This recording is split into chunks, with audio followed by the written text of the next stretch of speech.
Alright, back for another beer review, and today I'll be reviewing yet another beer from the Toppling Goliath Brewing Company, and they are out of Decorah, Iowa, and this is their Soul Hunter. So they're calling this one a double IPA that is brewed with hand-selected Simco Cryo and Riwaka hops. It comes in at 7.8% alcohol by volume. No IBUs listed in time of review, and this can is just under 2 months old. So they have a little spiel here on the back. They do include tasting notes, which I already saw, so I'm not going to bullshit you and be like I didn't see them because I read the side of this already and whatever. So it says, below is the secret door and a devilish snare of binds arrest the aromatic sorcery of thiols. The Soul Hunter's 3 hellhounds are bound to protect the aromatic sorcery of this fluffy DIPA. The crux of the matter is how to set those thiols free.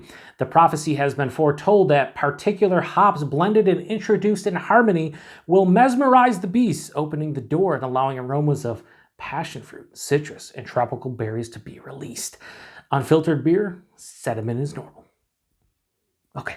Okay, so, a spiel here. Now, I will say that when I told a very good friend of mine and fellow beer tuber, Dan, over at FLX Beer Reviews, I picked this one up. He's like, isn't that the beer that Tyler over at Southtown Beer Reviews went nuts about? And I was like, yeah, I think it was. So I went and looked at his review. Sure enough, he reviewed this one last year and loved it. He gave it a 4.7, was going nuts about it. So, shout out to Tyler, another good friend of mine, fellow beer tuber. And yeah, Dan remembering. Dan has a great memory. So anyway, it's a Toppling Goliath beer. And Toppling Goliath, to me, at this point, here in the Western New York area, Buffalo specifically, they're one of the best shelfy IPAs. And I don't say that from they're expensive, but they make quality stuff. And I can just pick them up off the shelf. Like this one showed up or whatever, walked into my local beer store, it's in the cooler, and it's fantastic. So yeah, that is a deeper, darker kind of honey orange color, maybe a little bit darker than typical. The head is kind of fizzing away like soap, honestly. Like it's, soap suds kind of going away. Had about a finger of an off-white, again, soap sudsy looking head. Yeah, but murky, turbid, the whole nine. Let's get a nose. Oh yeah. It smells really good. So they're talking about citrus, passion fruit, and berries in the nose. Getting a lot of citrus. Fresh citrus. There's orange, there's grapefruit. It's very big. It's in your face. It's juicy. It's zesty. Not really candy, more juicy, zesty. And then, yeah, I can see a little bit passion fruit, maybe guava, kiwi.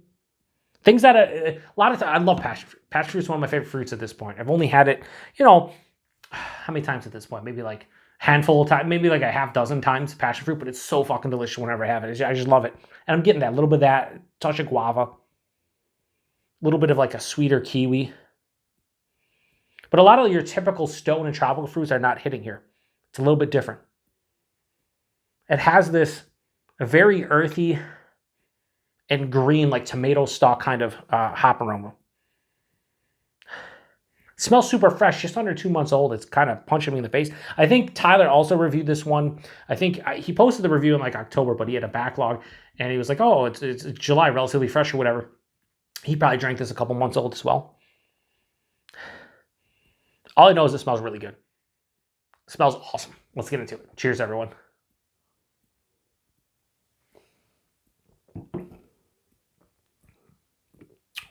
Oh, I'll tell you what. There's some hop burn here. There's a little bit of hop burn in here in this one.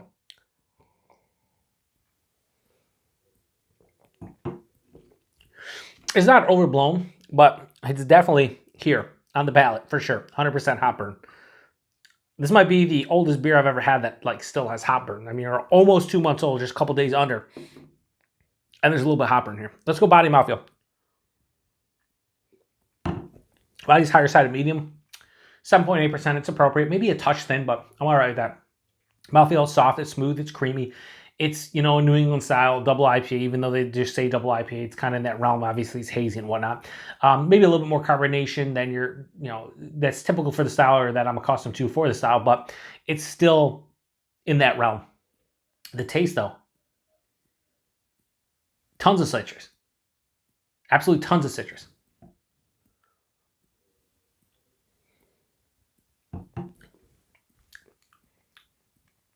Yeah, there's orange, there's tangerine.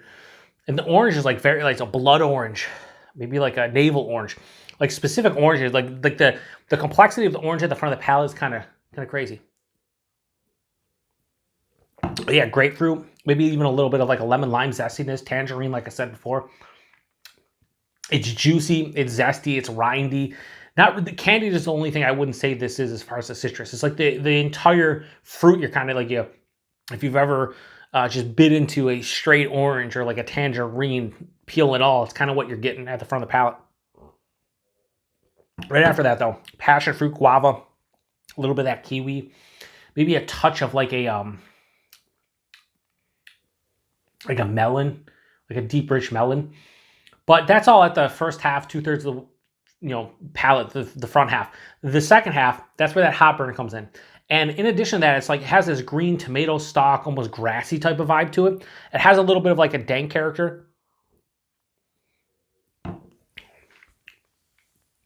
Finishes I'd say slightly to semi-dry, like kind of in that realm. There's not a big bitterness here, mild bitterness. I'll say this is actually quite delicious, right? Excuse me. It seems more carbonated than it actually is. The problem I'm having with it, to stop it from getting a high score like the aforementioned Tyler gave it, or to just go nuts about it, is that there's still a hop burn here, almost 2 months old. And I know this is one thing that I've noticed from the comment section. There's like a half dozen people that have commented, like, I enjoy that hop burn. I'll say, like, the hop burn got me like, you know what, I like that. I like that kind of hop burn feel to it. I don't mind it in like very small doses. Like when something has a slight hop burn, I can ignore it. It's fine. But to actually say you like that, I'm not on the same page as you, but I everybody's different. For me, it's kind of stopping this from getting a really high score because it's a good beer. It's just that hop burn, definitely noticeable.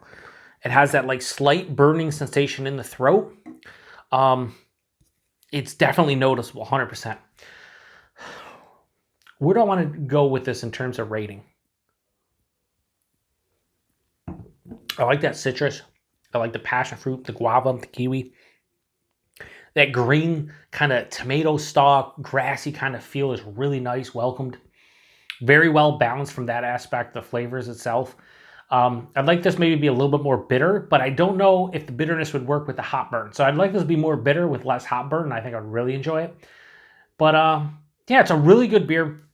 Basically, to make this like top tier double IPA for me, get rid of that hot burn, replace it with a a more moderate bitterness, and I think we would have a damn fine beer and probably a winner on our hands here. But Soul Hunter from Toppling Goliath, I'm going to still give this a pretty good score. I just can't go crazy high. So I'm going to give Toppling Goliath, Soul Hunter, low 4.25. I'm going to go 4.15 out of 5. I think without that hop burn, this would definitely get into a high 4.25, low 4.5. And then if you replace that hop burn with a mild, I keep on saying mild, I want to say mild to moderate. If you replace that with a moderate bitterness, this would definitely get the straight 4.5 into high 4.5 range. I would be around where Tyler was with this one. Now, I think they release this one once per year because, again, they released this one last year in the summer, and they released this one again this year in the late summer. So, yeah, I don't know. If you've had this one before, post in the comment section. Let me know what you think about. 4.15 out of 5 is the best I can do. Price point availability, I think this was like $5 something a can. It was $20 a 4-pack, so kind of in the realm of your almost 8% double IPAs at this point in availability. If you see Toppling Goliath stuff, you probably should see this one, considering that, again, as I said earlier, they're kind of a shelfy, they're basically a shelfy brewery at this point. Not in that former fashion, like I'm not comparing this to like a Sam Adams, right? Not to say Sam Adams is bad, because I like Sam Adams beers, but like Toppling Goliath isn't as easy to get as Sam Adams. It's not widely distributed. They're not in as many states, but like if you get Toppling Goliath in your neck of the woods, you probably should be able to walk into your local bottle shop / beer store and pick this one off the shelf and not have to go kill anybody to grab a couple cans of it, like you used to back in the day for Toppling Goliath stuff. So anyway, if you've had this one before, post in the comment section. I'd love to hear your opinion on this one, especially if you had this year's release. If you had prior releases, I'd still love to hear about it. But like this one specifically, I can't believe this is almost 2 months old and still has hop burn. It totally does though. I'm not BSing. It's definitely there. Anyway, appreciate everybody stopping by for another beer review here on the Beer Patrol. To the next one. Cheers. Oh yeah, 7.8%. Not really. That's the beauty about a lot of these breweries now. 8%, they hide the alcohol extremely well. So maybe I should bump up the rating a little bit because of that, but I won't. 4.15, but they hide the alcohol well. Cheers.